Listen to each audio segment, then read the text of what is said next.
Welcome to a special edition of WMAR-2 News at 7 o'clock. I'm Kelly Swoop for our election coverage. We are in the last hour of Election Day voting in Maryland. Polls in the state close at 8 o'clock, and a lot of people are out across the area making sure their voices are heard. WMAR-2 News' Jeff Hager caught up with Harford County voters outside Falston High School. Voters are turning out in strong numbers here in Harford County this election day, and this on top of record-setting early voting. In the first 3 hours of voting, 24,000 voters had already cast their ballots here in Harford County. And longtime voter Mary Jane Elliott says she insisted on waiting for Election Day. And then you ought to come out. That's the least you can do, is come out and vote. One of the chief judges here at Falston High School, Bruce Wright, says people were waiting when the doors opened first thing this morning. When we got to the point of the poll opening at 7 o'clock, I saw we had a line out there, which I expected. Mornings are always like that. Didn't realize how long the line was until I walked out a little further, and we had a line that went all the way out past the barriers out there. Harford County also saw a jump in early in-person voting, which is usually 20 to 22%, but this time reached 28%. Or 55,000 people. And that's not all. Also, our mail-in balloting has increased dramatically. Prior to 2020, the most we ever got in this office was 7,000, and right now we have over 31,000 requests. So that's ticked up quite a bit. A voting public anxious to make their voices heard after months of seemingly endless campaigning at virtually every level. This has been bad. Oh, you probably don't remember the other ones I do. What was it like with Abraham Lincoln? Now, see, that ain't right. You know.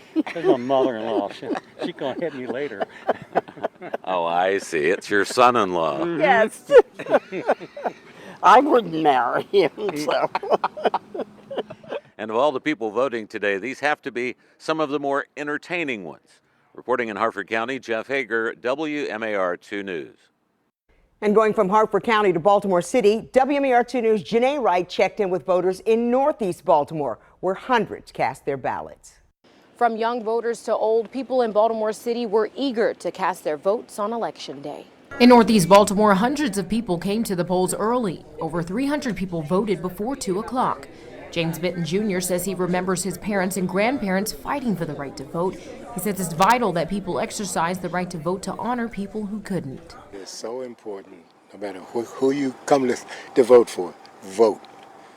If your conscience tells you what it has to be done based on what we've been used to and what we've seen and what has been broadcasted, you know what you got to do, but you got to come and vote. That's the main thing. He also said he's proud to see so many young people voting in this election. People like Jasmine Shannon, who voted for the first time. Of course, this one is a really big one, not only because it's my first time, but we do actually have like a black woman running for president, and that's truly big. She says this vote is historic, and although she has been registered to vote since 2022, she says this election has opened her eyes to the importance of her vote and how important it is to know what questions are on the ballot. Getting to actually understand everything, and even today, like getting to understand how voting really works and really getting to be behind one of those tents today, like it was really interesting, but it was definitely an experience that I'm glad that I got to have. And that is something Tiffany Richardson emphasized to her friends. I think they should really start talking more about the questions, because the wording, the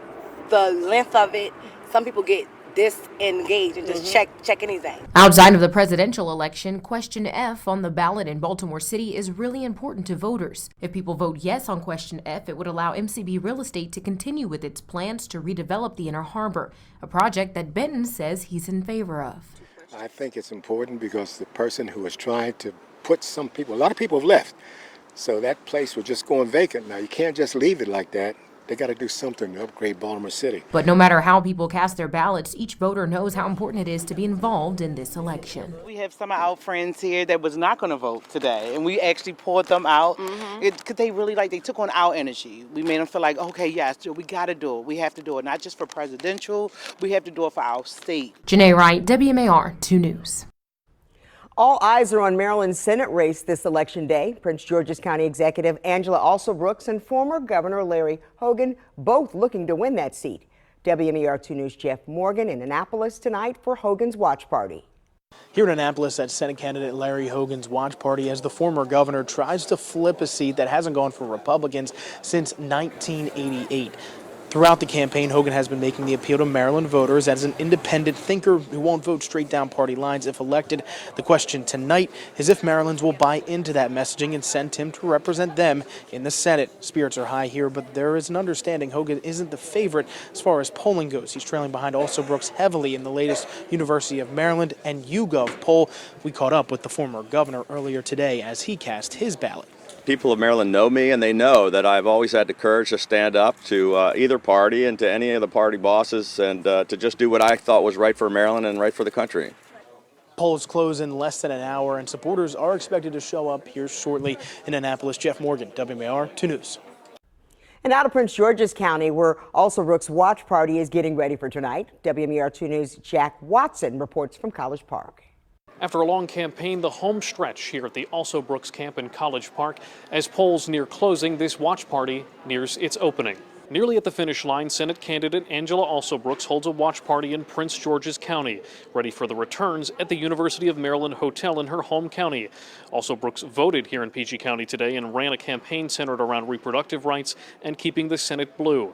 We spoke with Alsobrooks at the end of October about one of the big issues, making life more affordable. I think the tax cuts for the middle class, the permanent child tax credit, for example, is going to be really important to Maryland's families. I think we also have to really get control over some of the prices that we're seeing, working against some of the larger corporations who we've seen record profits but have not brought down the prices of goods. I think we're going to have to look at that. I think we're going to have to also continue to cap the out-of-pocket cost of prescription drug medications, make sure we're securing funding for Medicare and saving Social Security. And we're going to have to also work to make sure that we are bringing down the cost of housing. Polls close at 8 p.m. here in Maryland. We'll be here throughout the night, anticipating the final result in this race and in all the others across the state of Maryland. In College Park, Jack Watson, WMAR-2 News.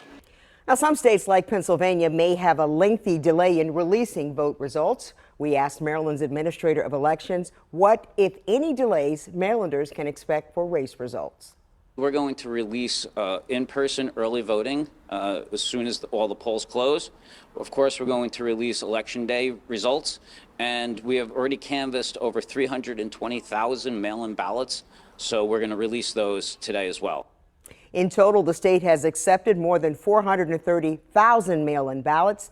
That's just over half of the amount that they have received so far. Every ballot in Maryland is counted no matter when the race is called. The election board has until November 15th to complete the process.